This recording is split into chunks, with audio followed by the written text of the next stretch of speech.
各位朋友，大家好，我们现在来做《机械读》这本书导读之2哈。这4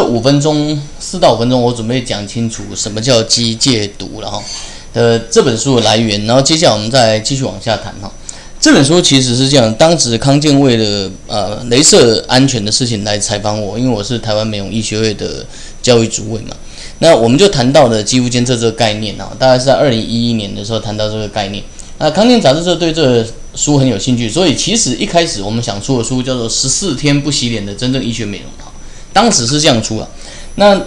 我上一次在的时候已经跟各位报告过了哈。后来他们才请了杨小姐来写这本书哈。那写出来的理由很简单，因为我写不出来，就是说你叫我从很庞杂的知识里面去整理出第一段、第二段、第三段，我实在是做不到了。那我可以很片段的发表许多的，你看到我 blog 里面有2-3千篇文章。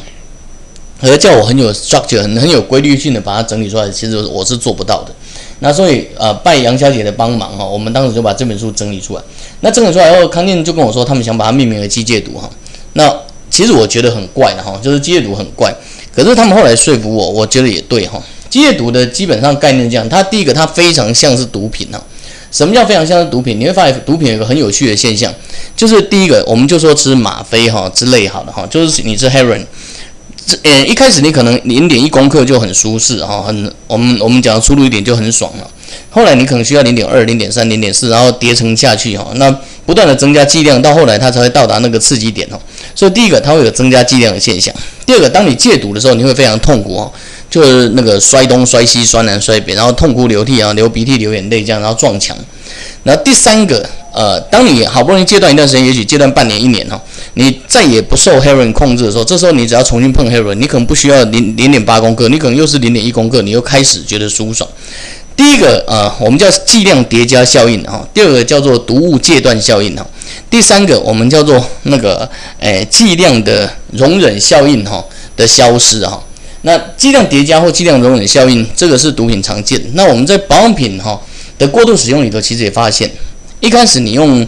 比如说控痘的，你会发现效果非常好哈，或者抗敏感。然后下次你可能需要擦更多一点，它控痘的效果才会出来。所以它其实是有剂量叠加效应的。如果你自己去回顾你的过去的历史的话，然后接下来我们来谈戒毒过程中，机械毒这件事，我们要做的事情其实很简单，就是请你用清水洗脸。所以为什么它名字原来叫14天不洗脸？